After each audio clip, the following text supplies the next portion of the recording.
Hello मेरे प्यारे बच्चों, क्या हाल चाल। बढ़िया साहब, उम्मीद है आप सभी एकदम मस्त होंगे, स्वस्थ होंगे और ज़बरदस्त तरीके से अपनी प्रिपरेशन को आगे की तरफ ले चल रहे होंगे।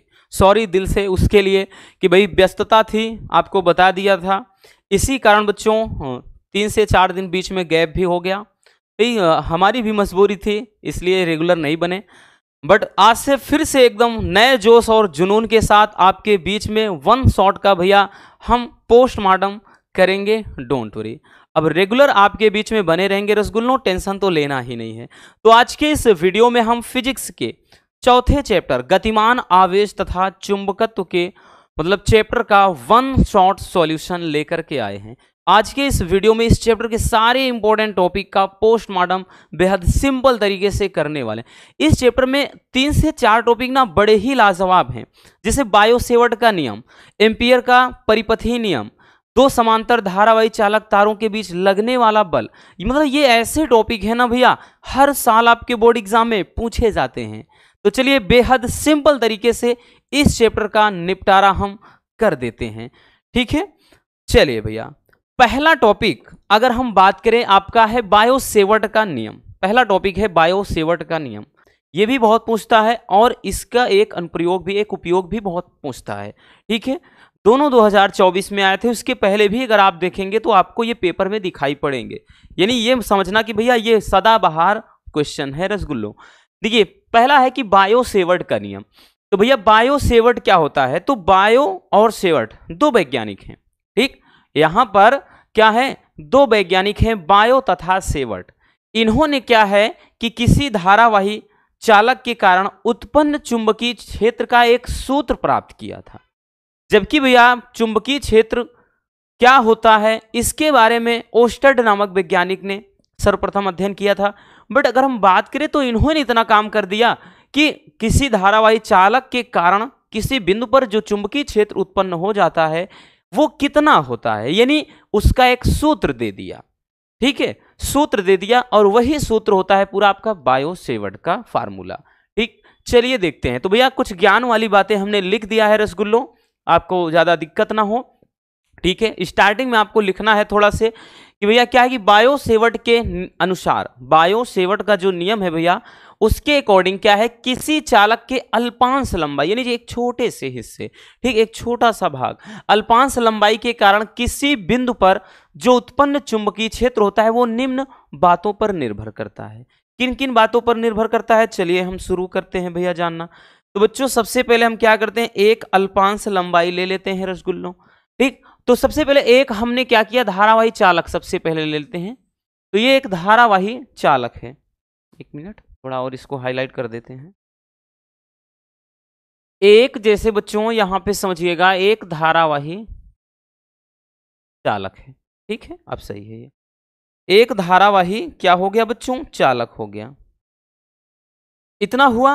अब देखिए इन्होंने क्या बताया कि भैया इस तार के कारण ही बताया कि कहीं पर चाहे इधर कि तार से क्या किया, आर दूरी पर एक बिंदु ले लिया और वहां पर कितना चुंबकीय क्षेत्र उत्पन्न होता है उसके लिए क्या किया भैया, सूत्र प्राप्त किया।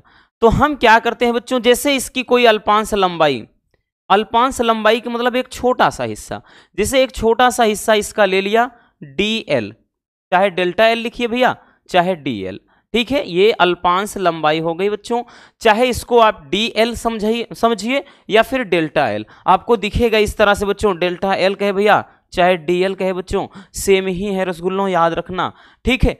तो अल्पांश लंबाई से और यहां से भैया, यहां से क्या है हमने बताया ना कि किसी बिंदु पर मान लेते हैं यहां पर कोई एक बिंदु है, ठीक। नाम क्या दे देते हैं बच्चों, P दे देते हैं। तो यहां पर एक बिंदु है P। अब यहां पे जो चुंबकीय क्षेत्र उत्पन्न हो रहा है dB, ठीक, क्योंकि अल्पांश लंबाई के कारण है, छोटी लंबाई के कारण है भैया, छोटा सा हिस्सा है तो चुंबकीय क्षेत्र भी छोटा ही उत्पन्न होगा, बड़ा सा हिस्सा होता तो चुंबकीय क्षेत्र बड़ा।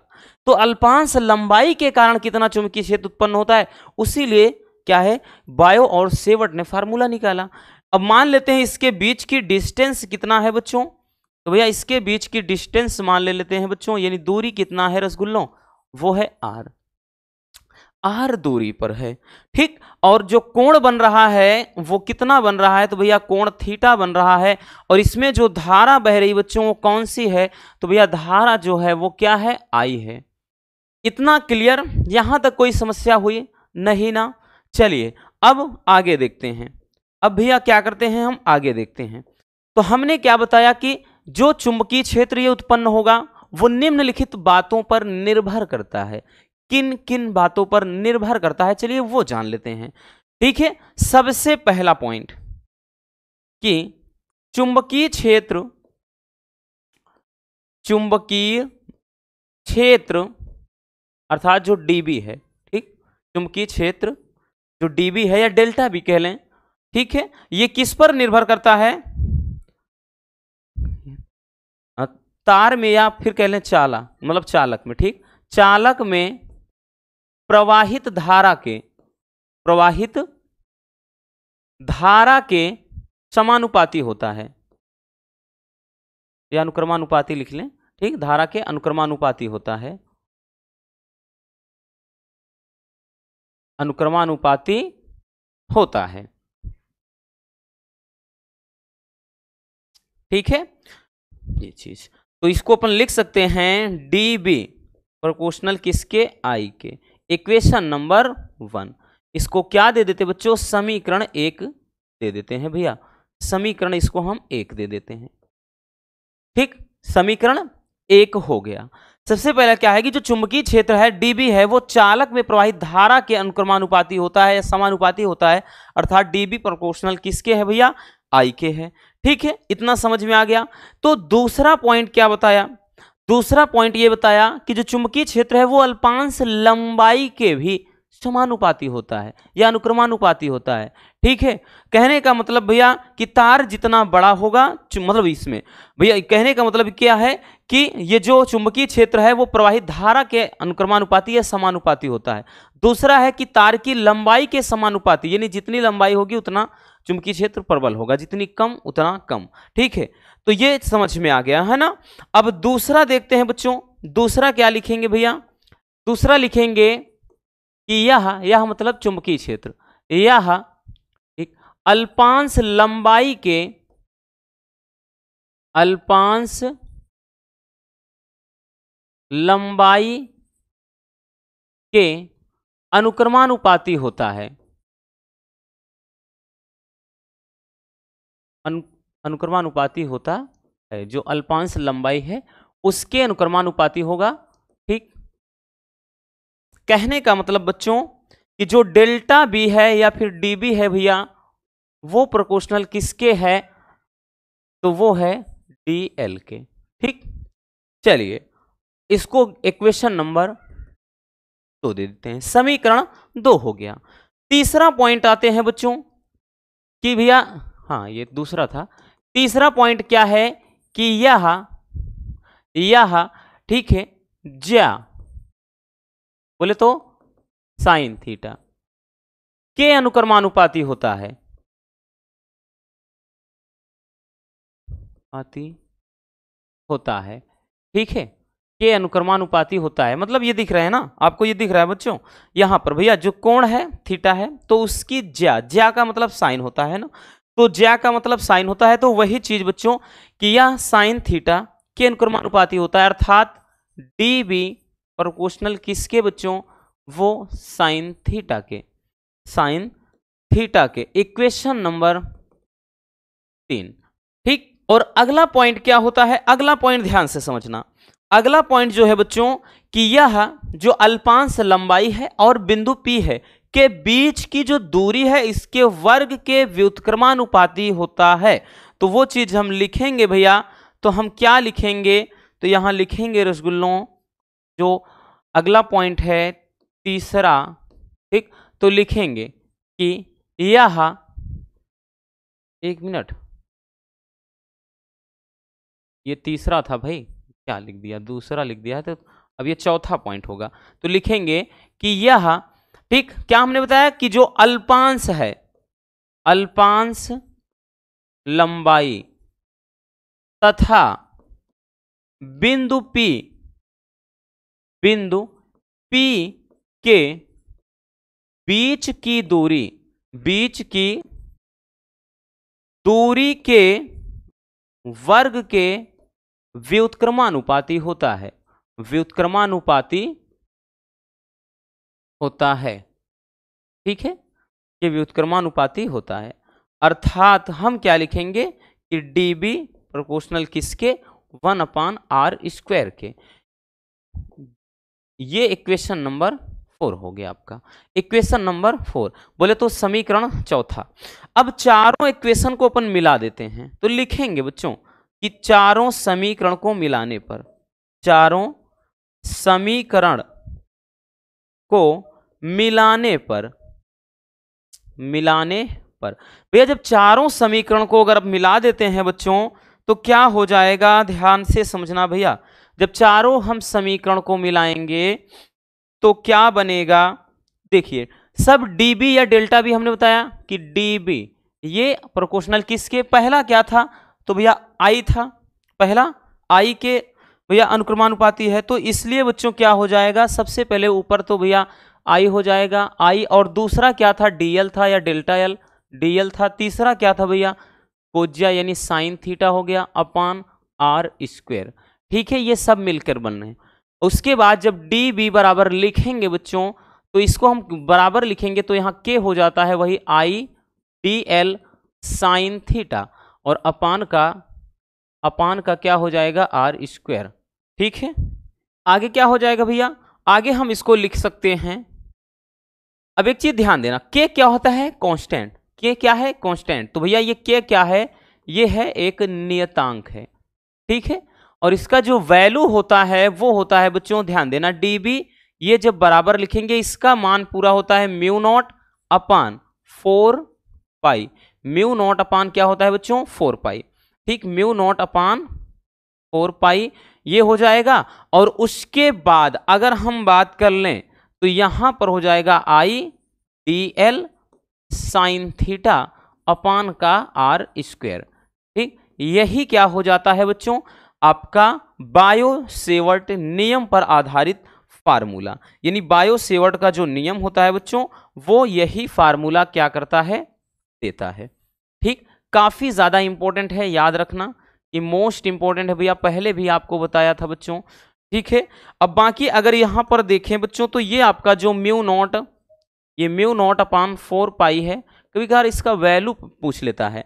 ठीक, तो वैल्यू होता है 10⁻⁷, तो न्यूटन प्रति एम्पियर² होता है, ये इसका मान होता है। ठीक, क्योंकि आगे हम निर्वात की चुंबकशीलता और वैद्युतशीलता के बीच जो संबंध होता है उसको भी देखेंगे।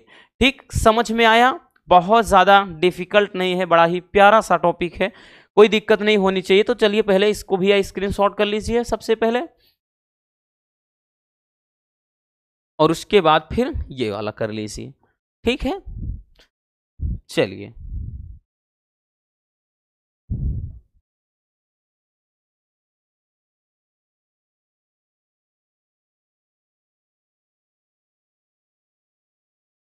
हो गया ना। चलिए भैया अब हम नेक्स्ट देखते हैं। ठीक है, अगला पॉइंट हमारा क्या है बच्चों, तो वो है कि निर्वात की चुंबकशीलता तथा वैद्युतशीलता के बीच संबंध। ठीक है, एक मिनट,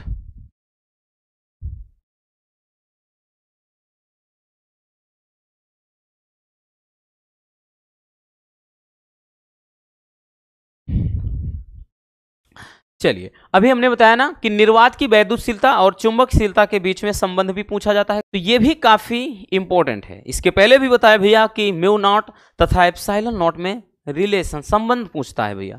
ठीक है, तो वही चीज तो है, निर्वात की चुंबकशीलता तथा वैद्युतशीलता, या इसको ऐसे पूछेगा बच्चों कि μ0 इंटू ε0 का वैल्यू कितना होता है, तो इस तरीके से भी पूछता है।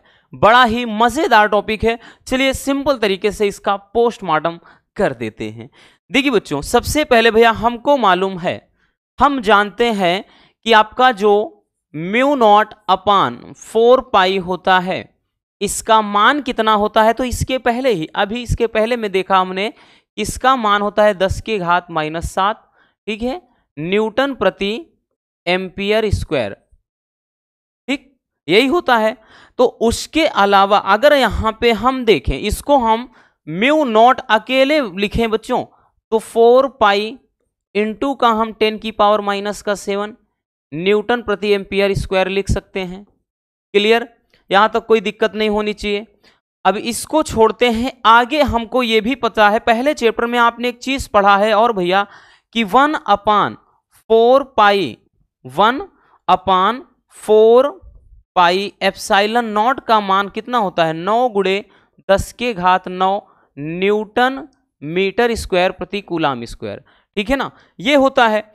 अब अगर यहां से भैया हमको निकालना हो किस चीज का वैल्यू, हमको निकालना हो केवल और केवल यहां पे बच्चों म्यू नॉट का, सॉरी एप्सिलॉन नॉट का, एप्सिलॉन नॉट का मान निकालना हो, ये यहां जाएगा, ये पूरे इसके नीचे आएगा, तो इसका मान हो जाएगा, एक मिनट इसको बता देते, तो इसका पूरे का मान हो जाएगा भैया 4 पाई इंटू का ये आपका 9 × 10⁹ इतना हो जाएगा।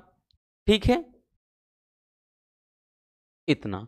अब इसके बाद क्योंकि हमको निकालना है mu naught into epsilon not, तो अगर ये वैल्यू निकालना है बच्चों तो हम लिख सकते हैं ना बबुआ, हम लिख सकते हैं भैया कि mu naught into epsilon not बराबर, इसके बराबर अगर हम लिखेंगे बच्चों तो वैल्यू वही पूरा पुट कर देते हैं। भाई म्यू नॉट का मान कितना है, तो ये है 4 पाई इंटू 10⁻⁻7 है। ठीक, और यहां पे एप्सिलॉन नॉट का मान कितना है, तो भैया ये है 1/4 पाई, 1/4 पाई इंटू 9 × 10⁻⁹। ठीक, इतना है। ठीक है ना, इतना हो जाएगा। तो यहां पे इसको अपन लिख सकते हैं कि mu naught into epsilon not बराबर, देखिए इसको काट देते हैं बच्चों, ये कट गया, 4 पाई से 4 पाई निपट गया बबुआ। अब इसके बाद अगर भैया देखिए माइनस का 7 है, ऊपर ले जाएंगे तो ये भी माइनस हो जाएगा। एक काम करते हैं, उसको ऊपर ना लेकर इसी को नीचे लाते हैं, तो 1 भैया इसको नीचे लाएंगे तो यहाँ ये 9 है इंटू ये 10⁻9 है ही, और ये 10⁻7 हो गया। ठीक है, तो बबुआ हो गया mu naught into epsilon not बराबर 1/, ये हो गया 9 इंटू 10⁻, ये कितना 16। ठीक, तो हो जाएगा कि mu naught into epsilon not बराबर, इसको अपन लिख सकते हैं कितना 3 × 10⁸ पूरे का स्क्वायर, क्योंकि 3 × 1 = 9 हो जाएगा और ये 8 × 2 = 16 हो जाएगा। तो कितना निकल कर आया, mu naught into epsilon not बराबर कितना आया बच्चों 1/, ये भैया पूरा का पूरा सी होता है, प्रकाश की चाल याद करो, क्योंकि सी का मान प्रकाश की चाल कितना होता है 3 × 10⁸ मीटर पर सेकेंड, तो यहां पे हमने सी रख दिया। ठीक, अब यहां पे अगर भैया हम सी बराबर निकालना भी चाहें तो ये क्या हो जाएगा, इधर नीचे आ जाएगा। ठीक है, तो भैया डायरेक्टली हम सी स्क्वायर बराबर लिखेंगे, तो यहाँ 1/, mu naught into epsilon not, but अगर सी बराबर निकालना चाहें तो 1/, ये हो जाएगा mu naught into epsilon naught करड़ी में। ठीक है, यही क्या हो जाता है, रिलेशन हो जाता है, यही क्या हो जाता है भैया, संबंध हो जाता है म्यू नॉट और एप्सिलॉन नॉट में। या कभी कभार डायरेक्टली 1/रूट में mu naught into epsilon not का मान कितना होता है ऐसे भी पूछ लेता है। ठीक है, समझ में आ गया। तो ये बड़ा ही आसान सा है, इसमें कोई दिक्कत होनी नहीं चाहिए बबुआ। ठीक, चलिए जल्दी से स्क्रीनशॉट कर लीजिए।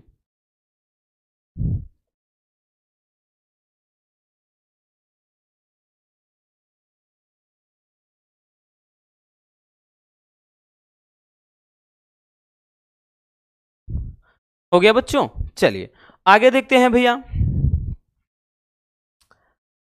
अगला पॉइंट, अगला देखिएगा, ये क्या है, वृत्ताकार धारावाही कुंडली के केंद्र पर उत्पन्न चुंबकीय क्षेत्र। 24 में ये भी आया था और अक्सर पूछता है बायो सेवर्ट का नियम और उसका हमने बताया ना, उसके मदद से यानी उसके अनुप्रयोग पर आधारित कोई एक चुंबकीय क्षेत्र का व्यंजक। ठीक है, चलिए देख लेते हैं भैया। सबसे पहले ध्यान से समझना कि वृत्ताकार धारावाहिक कुंडली के बारे में कर रहा है, तो इसका मतलब इसमें क्या है, कोई एक वृत्ताकार तार की कुंडली बनाई गई है। मान लेते हैं कि कोई तार है और उस तार को मोड़ करके एक आर त्रिज्या की एक कुंडली बना ली जाती है। तो बबुआ हमने क्या किया भैया, कोई तार है उसको गोलाकार यानी मोड़कर हमने क्या किया, ठीक, यहाँ पे दर्शा दे रहे हैं कि भैया एक सिरे से धारा क्या है, एक सिरे से धारा प्रवाहित हो रही, मतलब प्रवेश कर रही, दूसरे से निकल रही है। ठीक है, तो यहाँ पे ये धारा क्या है भैया, आई अंदर की तरफ प्रवेश कर रही है।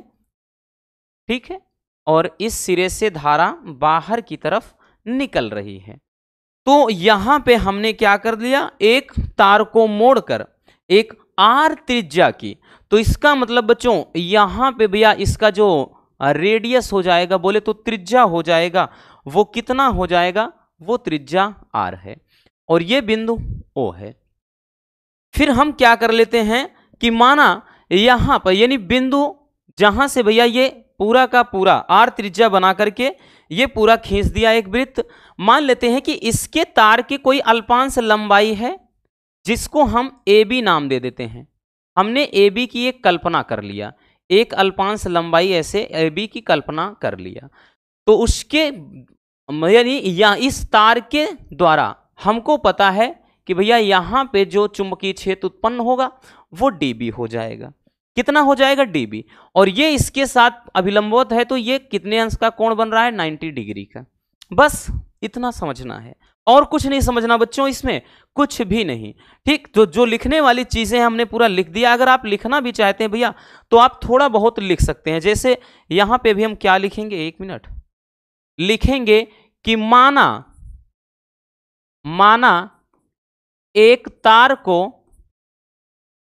को मोड़कर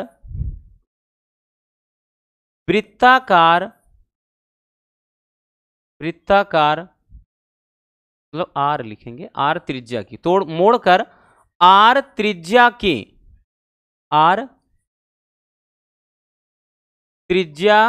की एक वृत्ताकार कुंडली बनाई जाती है। ठीक है, एक कुंडली बनाई जाती है जिसकी, ठीक, मतलब ऐसे लिखेंगे कि जिसका अल्पांश भाग क्या है भैया, dl है। ठीक है, तो यहां पे ये जो अल्पांश है इसकी लंबाई भी अगर हम लिखना चाहेंगे तो भैया इसकी लंबाई क्या है, dl है, अल्पांश लंबाई dl है। ठीक, तो यहां पे वही चीज लिखा है, dl है। तो अब लिखेंगे कि यहां पे वही चीज लिखेंगे कि अल्पांश लंबाई द्वारा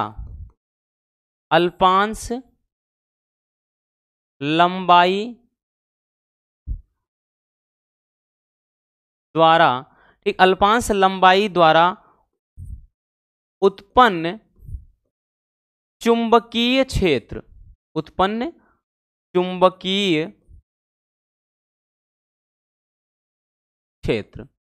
तो अल्पांश लंबाई के द्वारा, देखिए हमको निकालना बिंदु ओ पर है, बट सबसे पहले एक अल्पांश लंबाई एक छोटे से भाग द्वारा निकालेंगे, जैसा हमने बायो सेवर्ट में निकाला। तो अल्पांश लंबाई के द्वारा जब निकालेंगे भैया तो क्या हो जाएगा, dB। ठीक है, बराबर हमको पता है फार्मूला आपका क्या होता है, म्यू नॉट अपान 4 पाई, उसके बाद भैया आई यहां पे dl साइन थीटा, ठीक, sine theta upon r square. तो कुछ इसमें नया नहीं है, सब कुछ वही है।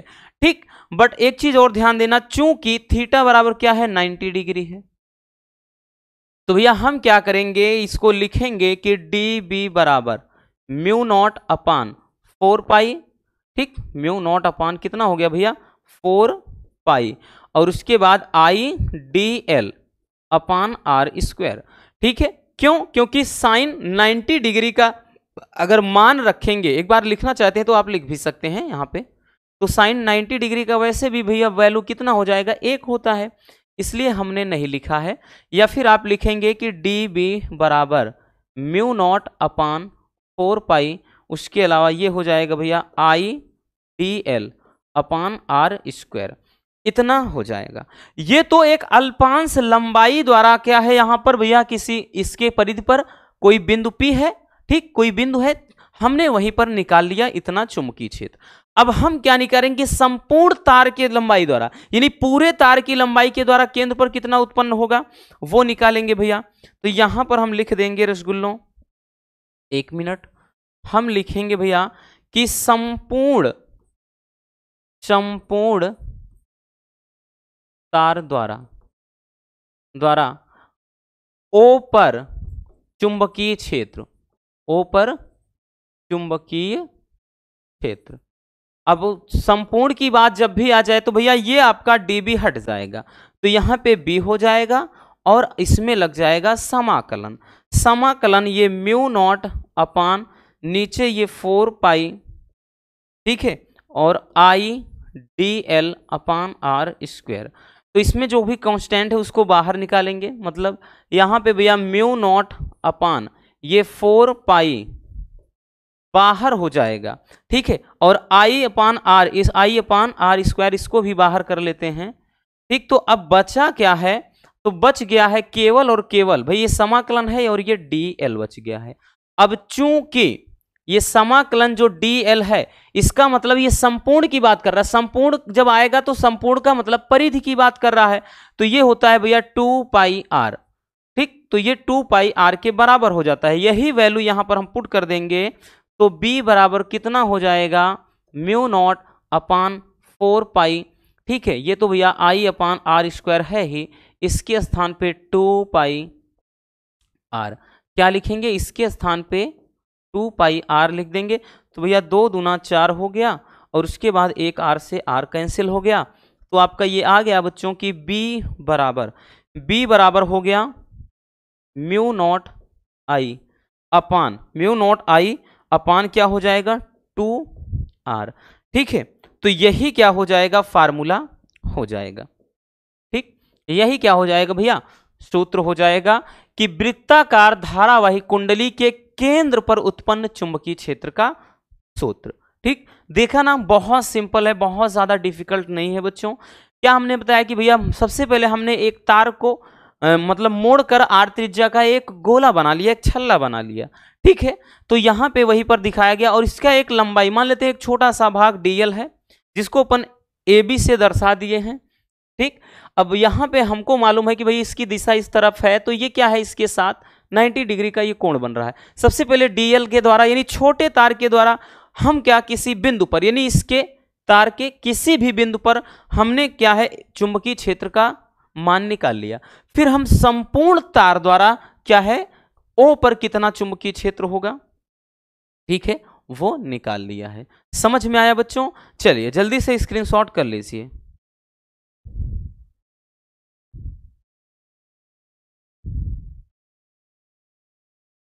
हो गया भैया?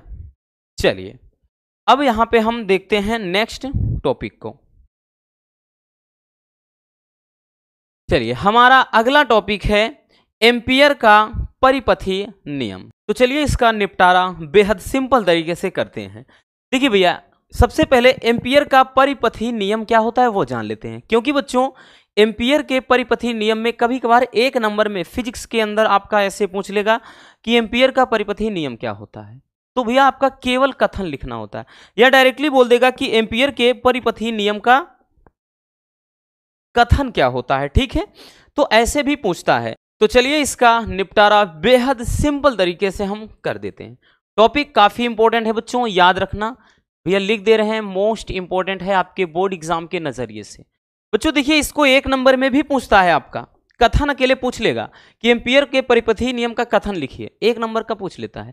कथन क्या होता है सबसे पहले वो जान लेते हैं बच्चों, कि किसी बंद परिपथ की सीमा के अनुदिश चुंबकीय क्षेत्र B का जो रेखीय समाकलन होता है पृष्ठ द्वारा घिरे कुल धारा I का म्यू नॉट गुना होता है। बड़ा सिंपल सा है, ठीक। कह रहा है कि चुंबकीय क्षेत्र, भैया चुंबकीय क्षेत्र वो B है, ठीक है, और वो कह रहा है कि किसी बंद परिपथ की सीमा के अनुदिश चुंबकीय क्षेत्र B का रेखीय समाकलन। अब भाई तार अगर लंबा है तो dl लंबाई हो जाएगी और इसका रेखीय समाकलन इस चिन्ह को उससे दर्शाता है, ठीक। ये बराबर किसके होता है भैया, तो ये कह रहा है धारा I का क्या होता है म्यू नॉट गुना होता है, ठीक है। तो ये क्या हो जाता है बबुआ कथन, ये तो रहा आपका कथन। तो अब इसको थोड़ा समझते हैं, इसकी उपपत्ति को, इसकी उपपत्ति को हम समझ लेते हैं। चलिए समझते हैं भैया। सबसे पहले मान लेते हैं कि कागज के तल के लंबवत क्या है, एक तार है। तो भैया कोई कागज है, उसके तल के लंबवत एक तार है, और इसको अपन दे देते हैं बच्चों एक्स वाई। क्या दे देते हैं, एक्स वाई। ठीक, तो माना कागज के तल के लंबवत क्या है, इसको भाई थोड़ा बीच से हम गायब कर देते हैं, 1 मिनट, हाँ ऐसे ठीक रहेगा। तो एक तार है, कागज के तल के लंबवत एक्स वाई है, मतलब ऐसे कागज है बीच में, ऐसे कागज के तल के लंबवत मान लिया गया है।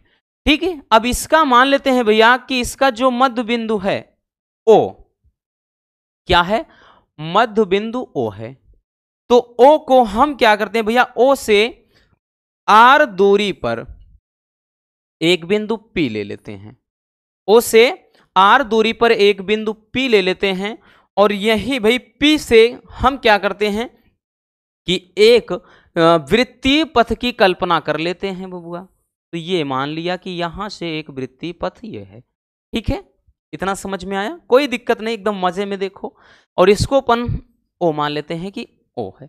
तो केंद्र ओ से आर दूरी पर एक बिंदु पी है, जो एक वृत्तीय पथ की कल्पना कर रहा, मतलब वृत्तीय पथ को दर्शा देता है।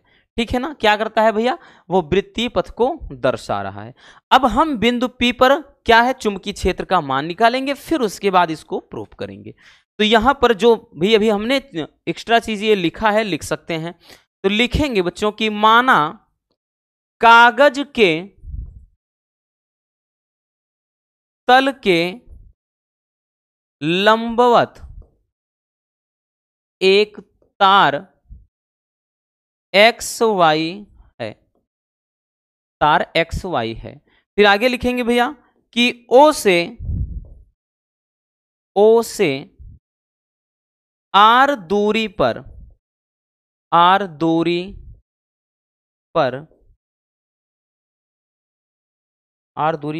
एक बिंदु P है, एक बिंदु P है। ठीक है ना भैया, तो P हमने देख लिया कि भैया कहाँ है, एक बिंदु P है। आगे लिखेंगे जो एक वृत्तीय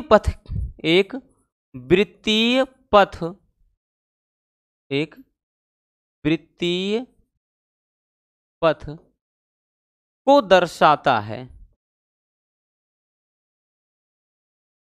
ठीक है ना, ओ से आर दूरी पर एक बिंदु P है भैया, जो क्या कर रहा है, एक सर्कल को आप देख रहे हैं भैया डिनोट कर रहा है ना, एक भैया सर्कल को ये पूरा दर्शा रहा है।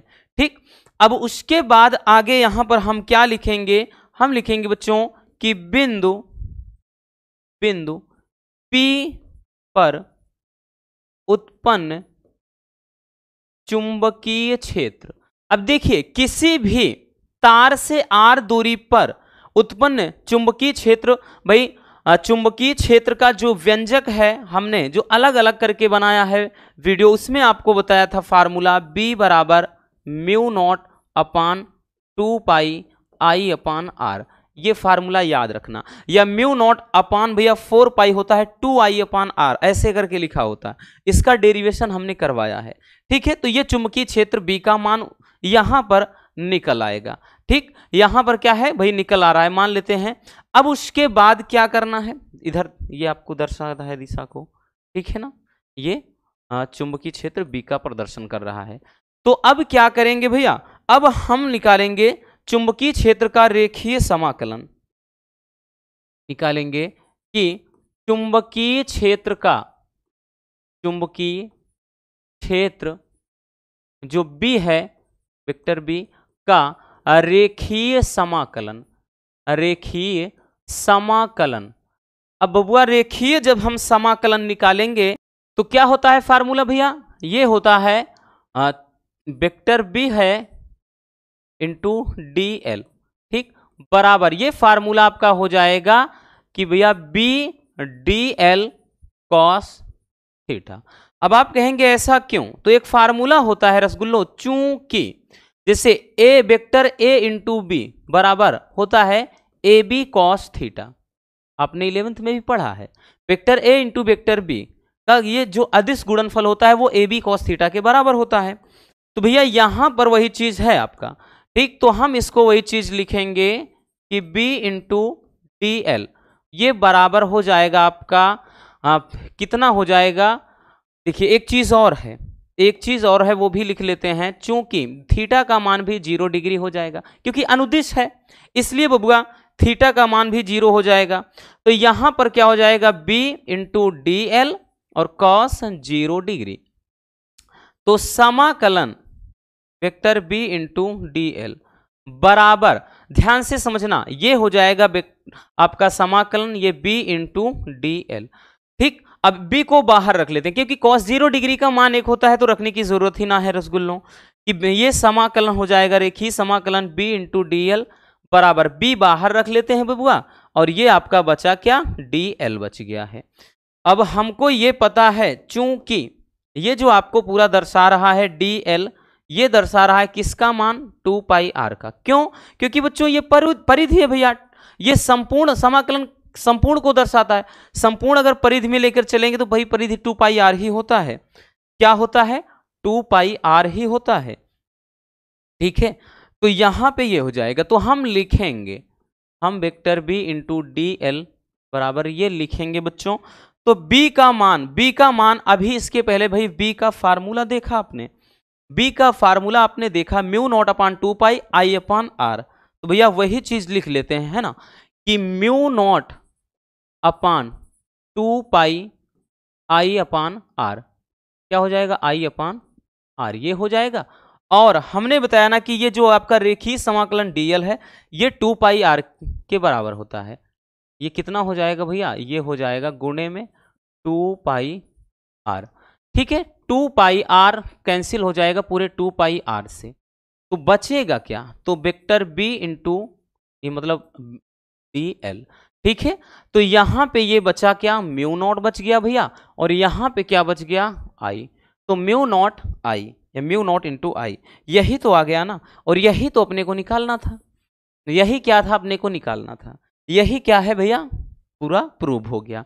तो ध्यान देना, मोस्ट इंपॉर्टेंट है, फिर से बता दे रहे हैं, ठीक, मिस नहीं करना है, पेपर में आ गया तो निपटारा करना है आसानी से, बड़ा ही सिंपल सा टॉपिक है। चलिए बबुआ, चलिए इसको पहले स्क्रीनशॉट कर लीजिए। ठीक है, 1 मिनट, ये वाला है, ठीक, पहले इतना कर लीजिए भैया। हो गया बच्चों, चलिए आगे देख लेते हैं इसको।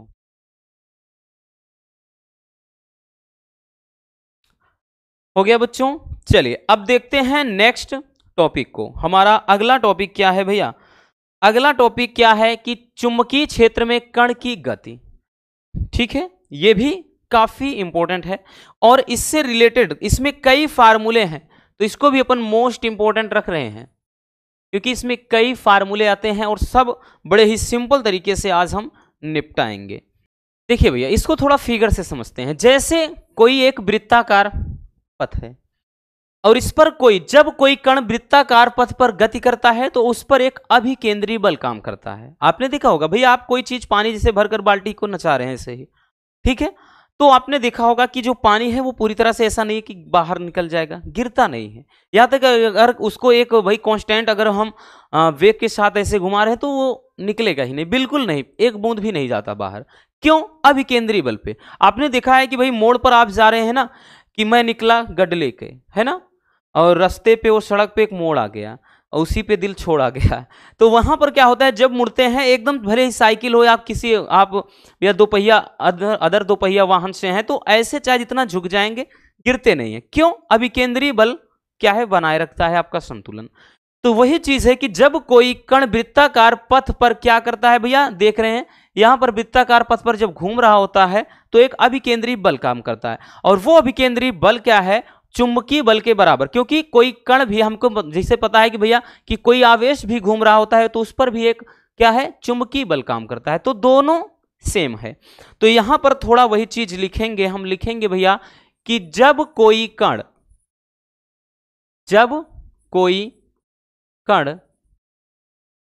चुंबकीय क्षेत्र में गति करता है तो उस पर एक अभिकेंद्रीय बल कार्य करता है। ठीक है, अभिकेंद्रीय बल कार्य करता है। फिर आगे लिखेंगे कि यह बल चुंबकीय बल के बराबर होता है। ठीक भाई, चुंबकीय जो बल होता है उसके बराबर होता है। तो कहने का मतलब भैया, अब देखिए कोई कण जैसे ही वृत्ताकार पथ पर घूम रहा है, हमने बताया कि भैया एक बल लगेगा अभिकेंद्री, वो अंदर की तरफ बल लगता है। ठीक है ना, वो अंदर की तरफ बल लगता है। अब वो बल कितना होता है तो हम लिखेंगे क्या चीज, अभिकेंद्रीय बल। अभिकेंद्रीय बल बराबर चुंबकीय बल। क्या चीज भैया, चुंबकीय बल। देखिए अभिकेंद्री जो बल होता है वो होता है बच्चों mv²/r। 11th में आपने पढ़ा है इसको। ठीक है ना, mv²/r होता है, जबकि चुंबकीय बल होता है qvb।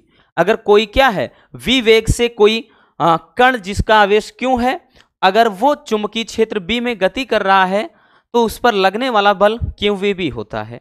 ठीक, अब ध्यान से समझना, यहां से सबसे पहले हम त्रिज्या के लिए फार्मूला निकाल लेंगे। ठीक है, त्रिज्या के लिए फार्मूला निकालेंगे।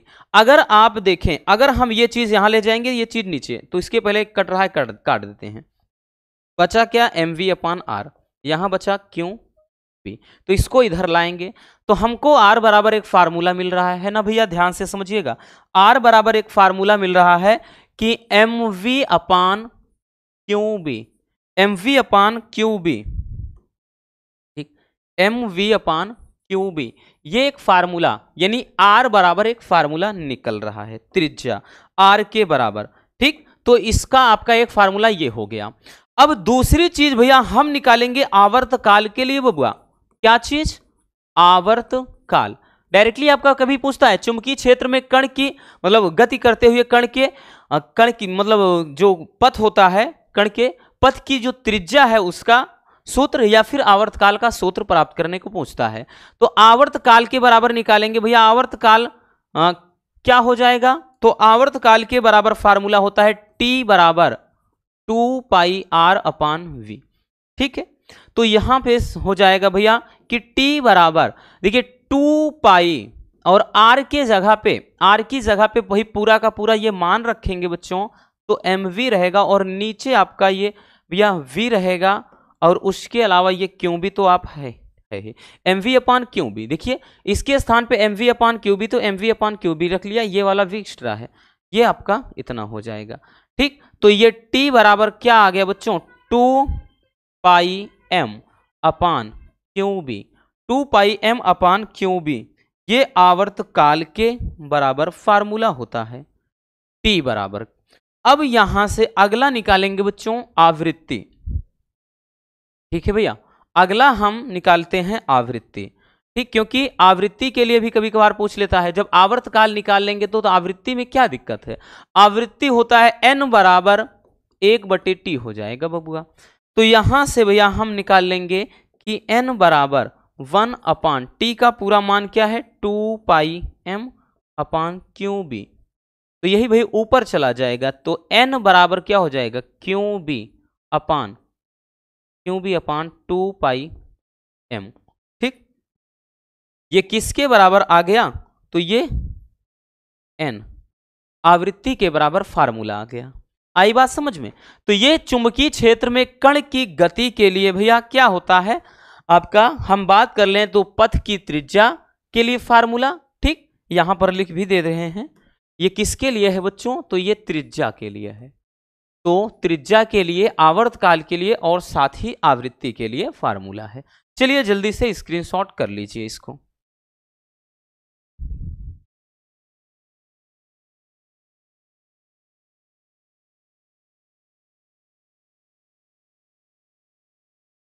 हो गया बच्चों, चलिए अब आगे देखते हैं भैया। अगला है कि दो समांतर धारावाही चालकों के बीच लगने वाला बल। ये भी बड़ा ही मजेदार सा टॉपिक है। इस चैप्टर का one of the most important topic. ठीक, ये तो होगा और भी ज्यादा इंपॉर्टेंट। इस चैप्टर में अगर हम लॉन्ग में 5 नंबर की बात कर लें तो 1 एम्पियर का परिपथी नियम और दूसरा भैया 2 समांतर धारावाही चालक तारों के बीच बल। यानी अगर एम्पियर का परिपथी नियम नहीं भी पूछता है लेकिन ये तो जरूर टपकता है क्योंकि ये काफी ज्यादा इंपॉर्टेंट है। ठीक है, चलिए इसको बड़े सिंपल तरीके से समझते हैं।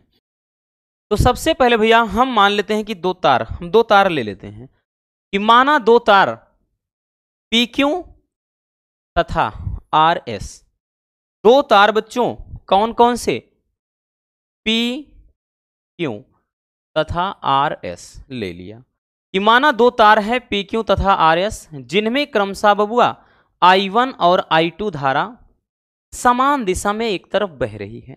ठीक है ना, एक तरफ बह रही है और इनके बीच की जो डिस्टेंस है, दूरी है, वो R है। और भैया इन पे जो इनमें जो बल लग रहा है वो क्या है, F है।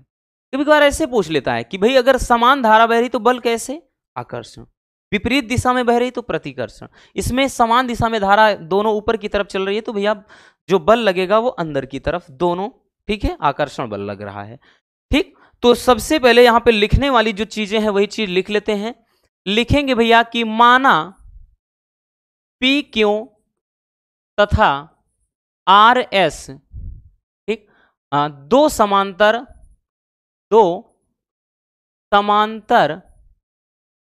धारावाही चालक या कह लें तार हैं। ठीक है, समांतर धारावाही चालक हैं। ठीक, जिन पे या जिसमें या जिनमें लिखेंगे, जिनमें धारा I1 व I2 बह रही है। ठीक है, ठीक, बह रही है भैया। धारा अगर देखें तो I1 व I2 बह रही हैं। ठीक है, तथा इनके बीच की दूरी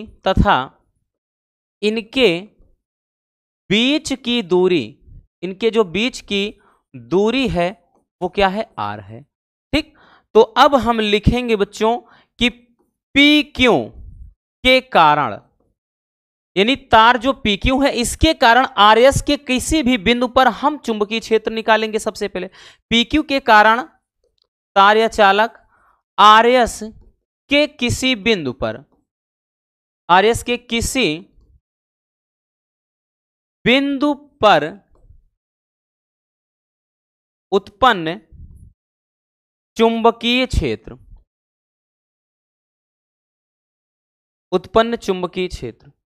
तो भैया B बराबर क्या हो जाएगा, देखिए ये B बराबर हम कह लें ये B1 बराबर हो जाएगा तो ये एक हो जाएगा mu naught upon 2 pi I upon R, formula होता है। बट भैया पहले वाले तार के कारण है तो इसलिए यहां I1 हो जाएगा।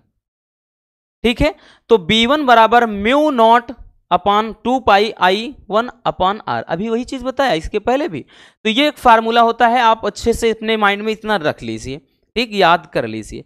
अब हम लिखेंगे बच्चों कि तार RS की प्रति मीटर लंबाई या प्रति लंबाई L पर लगने वाला बल, तो भैया कितना बल लग जाएगा, तो एक फार्मूला आपको पता है रसगुल्लों। चलिए इधर देखते हैं बबुआ, एक फार्मूला है भैया आपका। फार्मूला क्या होता है, तो फार्मूला होता है कि F बराबर IBL साइन थीटा, ये फार्मूला होता है। बट ध्यान देना, तो I की जगह तो बच्चों अब RS की भाई लंबाई है तो यहां पे I2 हो जाएगा और यहां पहले वाले के कारण है तो B1 हो जाएगा और लंबाई L ही है, साइन थीटा हो गया। अब चूंकि साइन थीटा का मान ये तो भैया सीधा सीधा दिख रहा है, थीटा बराबर क्या हो जाएगा 90 डिग्री, क्योंकि लिख दे रहे हैं थीटा बराबर 90 डिग्री। तो यहां पर क्या हो जाएगा F बराबर ये I2, B का मान भैया B1 का मान कितना है म्यू नॉट अपान 2 पाई I1 अपान R, ये इतना रहा। और उसके बाद गुणे, अगर ध्यान दें L है और यहां पे तो भैया साइन थीटा खत्म, क्योंकि साइन 90 डिग्री का मान तो एक ही होता है। ठीक, तो ये इसको अपन सही से लिख सकते हैं F बराबर अब इसको इधर ला लेते हैं तो F अपान एल बराबर लिख देते हैं। F अपान एल बराबर ये हो जाएगा भैया क्या, म्यू नॉट अपान 2 पाई हो जाता है I1 into I2 upon R. यही एक फार्मूला हो जाता है। क्या होता है, प्रति लंबाई या प्रति मीटर लंबाई पर भाई ये जो लगने वाला बल होता है यही व्यंजक होता है। या फिर भैया इसको हमने बताया ना कि आप ऐसे भी लिख सकते हैं, इस वाले को उधर करके, तो यहाँ F बराबर ये क्या है, म्यू नॉट अपान 2 पाई, ठीक, ये I1 into I2 upon R हो गया और इंटू का L, ठीक है। और प्रति मीटर लंबाई की बात कर लें भैया तो यहाँ पे L का मान फिर गायब ही हो जाता है, ठीक। प्रति मीटर लंबाई की बात कर लें, जैसे अगर बोल दे कि चूंकि L बराबर जब 1 रख देंगे, कब, प्रति मीटर लंबाई पर या प्रति एकांक लंबाई पर, प्रति एकांक लंबाई की बात कर लें तो भैया एकांक लंबाई के लिए जब कर देगा तब यही फार्मूला F बराबर म्यू नॉट अपान 2 पाई भैया I1 I2 अपान आर। तो डायरेक्टली फिर केवल यही हो जाता है। क्यों, क्योंकि भैया यल तो गायब हो जाएगा, वो प्रति मीटर लंबाई पर हम बात कर रहे हैं या प्रति एकांक लंबाई पर बात कर रहे हैं, ठीक है। तो ये हो जाता है दो समांतर धारावाही चालक तारों के बीच लगने वाले बल का व्यंजक। आई बात समझ में? चलिए जल्दी से इसको भी छाप लीजिए। हो गया भैया। अब नेक्स्ट आपका देखिए क्या है, एक और इंपॉर्टेंट टॉपिक है, ठीक। देखिए बच्चों, वन शॉट का मतलब यह है कि जो मोस्ट इंपॉर्टेंट आपके बोर्ड एग्जाम के नजरिए से होते हैं उन्हीं को देखना है, क्योंकि इतना वक्त भी नहीं है कि एक एक टॉपिक हम लेकर चलें, ठीक है। चलिए देख लेते हैं कि चुंबकीय द्विध्रुव की स्थितिज ऊर्जा का व्यंजक, ठीक। अब देखिए बच्चों, देखिए क्या होता है कि जब भी चुंबकीय क्षेत्र में कोई चुंबकीय द्विध्रुव रखा जाता है तो उस पे एक बल आघूर्ण काम करता है जो उसको घुमाने का प्रयास करता है। जैसे आपने वैद्युत क्षेत्र में रखे द्विध्रुव पर, ठीक है, बल आघूर्ण के लिए देखा है, वैसे चुंबकीय द्विध्रुव में भी द्विध्रुव आघूर्ण के लिए हमने व्यंजक देखा था, अगर आपको याद हो, बल मतलब बल आघूर्ण के लिए, ठीक है। तो वही चीज है। तो भैया यहां पर है चुंबकीय द्विध्रुव की स्थितिज ऊर्जा का व्यंजक। तो हम डायरेक्टली लिखते हैं कि माना m द्विध्रुव आघूर्ण वाला, m द्विध्रुव आघूर्ण वाला कोई चुंबकीय द्विध्रुव कोई चुंबकीय द्विध्रुव द्वि चुंबकीय क्षेत्र में, या चुंबकीय क्षेत्र ऐसे लिख लें, चुंबकीय क्षेत्र, चुंबकीय क्षेत्र, चुंबकीय क्षेत्र बी में रखा है, ठीक है। अब मतलब बी में थीटा कोण पर रखा है, बी में थीटा कोण पर रखा है, थीटा कोण पर रखा है, तो उस पर लगने वाला बलाघूर्ण, लगने वाला बल आघूर्ण, तो भैया उस पे जो बल आघूर्ण लगेगा वो टाउ बराबर क्या हो जाएगा, टाउ बराबर एम बी साइन थीटा। अगर याद हो बच्चों तो चुंबकीय वैद्युत द्विध्रुव वाले में तो वहां पे टाउ बराबर पीई साइन थीटा था, ठीक, ये चीज। तो यहां पे क्या है, एम बी साइन थीटा है, ठीक। ये फार्मूला होता है, कोई नया नहीं आया है, हमने इसका डेरिवेशन भी देखा है। चुंबकीय द्विध्रुव मतलब ये, अगर आप सर्च करेंगे कि एक समान चुंबकीय क्षेत्र में द्विध्रुव के लिए मतलब चुंबकीय द्विध्रुव पर लगने वाले बलाघूर्ण का व्यंजक, तो आपको वीडियो मिल जाएगी, ठीक। अब यहां पर हम लिख लेते हैं कि चुंबकीय द्विध्रुव को मतलब डी थीटा तक विस्थापित, डी थीटा तक विस्थापित करने में किया गया कार्य। तो भैया डी थीटा तक विस्थापित करना है तो किया गया कार्य क्या हो गया, भैया कार्य भी छोटा हो जाएगा। कार्य बराबर क्या होता है, बल गुणे विस्थापन। बल का मतलब भैया यहाँ पे टाउ और गुणे विस्थापन क्या है, डी थीटा है, ठीक है। ये चीज। तो यहां पे अगर हम फार्मूला देखें बबुआ, तो फार्मूला हो जाएगा डी डब्ल्यू बराबर, ये फार्मूला हो जाएगा कितना, तो भैया हो जाएगा टाउ का मान एम बी साइन थीटा आपका है, और गुणे यहां पे क्या है डी थीटा। ठीक है, तो यहां डी थीटा हो गया। ये तो इतना। अब क्या है, ये तो हमने क्या है भैया सूक्ष्म विस्थापन किया। अब मान लेते हैं कि अब लिखेंगे यहां पर कि द्विध्रुव को अब थीटा 1 से थीटा 2 तक विस्थापित करने में किया गया कार्य, विस्थापित करने में किया गया कार्य। तो विस्थापित करने में अब कितना कार्य होगा भैया, अब संपूर्ण कार्य होगा। तो अब हो जाएगा ये W बराबर, अब समाकलन की बात आ जाएगा भैया थीटा 1 से थीटा 2 तक, थीटा 2, और ये क्या है आपका, तो यहां पे ये भाई कार्य DW, पूरा कार्य बराबर हो जाएगा। तो ये पूरा DW का हम वैल्यू पुट कर देंगे, तो ये क्या हो जाएगा थीटा 1 अप्रोच टू थीटा 2, और इसके स्थान पे MB क्या हो जाएगा, MB sine theta into D theta, MB sine theta into D theta, इतना हो जाएगा। ठीक है, अब इसको ध्यान से समझना। आगे क्या करते हैं, इस फार्मूले में हम क्या करते हैं, ये सब कुछ भैया बाहर, यानी MB जो है बाहर निकाल लेते हैं। ठीक, तो यहां पर लिखेंगे कि W बराबर समाकलन, एक मिनट, MB बाहर रख लेते हैं, MB बाहर रख लेंगे, तो समाकलन थीटा 1 अप्रोच टू थीटा 2 बचा भैया, बचा क्या sine theta into D theta. अब चूंकि ध्यान से समझना, ये जो समाकलन में अगर फार्मूला याद हो कि समाकलन ये जो साइन थीटा होता है, ठीक, समाकलन साइन थीटा डी थीटा बराबर क्या होता है, माइनस का कॉस थीटा। भाई जो समाकलन पढ़े हैं समझते होंगे मैथ वाले। ठीक है, तो यहां पर क्या है W बराबर, वैसे भाई सब मैथ वाले ही हैं इसमें, ठीक है, हाँ ऐसा नहीं है कि पूरे मैथ, बायो वाले भी हैं, तो बायो वालों को थोड़ा कोऑपरेट करना पड़ेगा।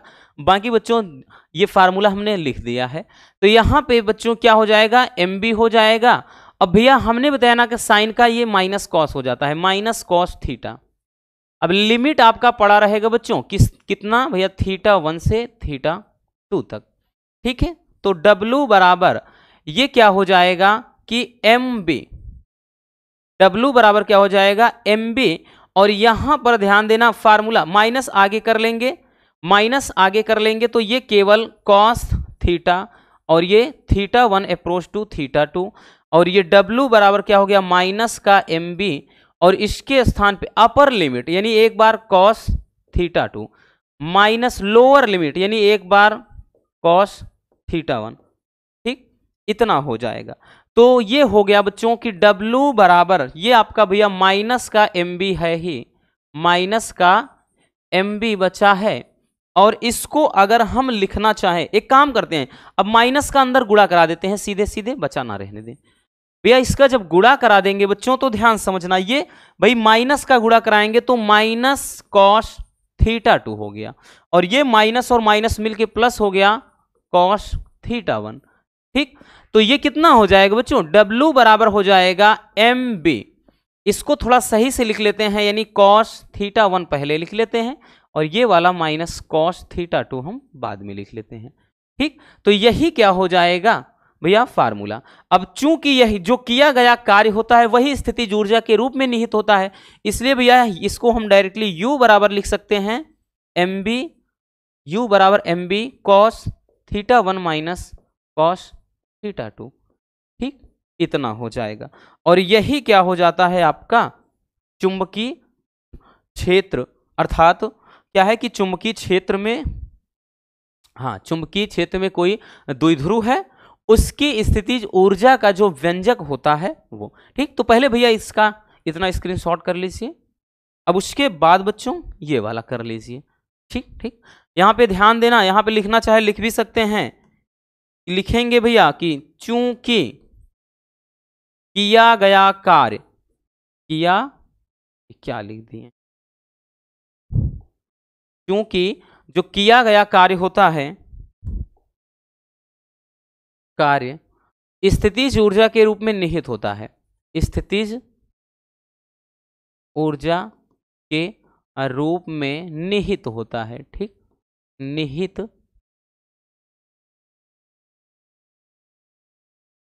निहित होता है। इसलिए ये हम W मतलब डायरेक्टली हम W को U बराबर mb cos θ1 माइनस θ2 लिख सकते हैं। ठीक, याद रखना। हो गया बच्चों, तो बस आज के इस वीडियो में इतना ही। इस चैप्टर के हमने सारे इंपॉर्टेंट जो डेरिवेशन टाइप के क्वेश्चन थे सबका निपटारा कर दिया। चल कुंडली धारामापी भी इसी में है और चुंबकीय द्विध्रुव आघूर्ण वगैरह की परिभाषा भी है, तो भैया उसको आप अलग से भी अगर सर्च मारेंगे तो चल कुंडली धारामापी का सिद्धांत, सब उसकी संरचना, कार्यविधि, सब कुछ अच्छे से उसका रूपांतरण वगैरह भी करवा दिया। नहीं तो इसी के वीडियो में हम उसकी भैया लिंक डाल दे रहे हैं। ठीक है, इस वीडियो के डिस्क्रिप्शन में उसकी लिंक डाल देंगे, चल कुंडली धारामापी की, देख लेना। ठीक, तो मिलते हैं किसी और ऐसे शानदार टॉपिक के साथ। वीडियो पसंद आई हो तो प्यार से लाइक जरूर कर देना और नए हैं तो चैनल को सब्सक्राइब जरूर कर लीजिए। Love you, bye bye, take care. और हाँ, एक प्यारा सा कमेंट बॉक्स में छोड़ दीजिएगा।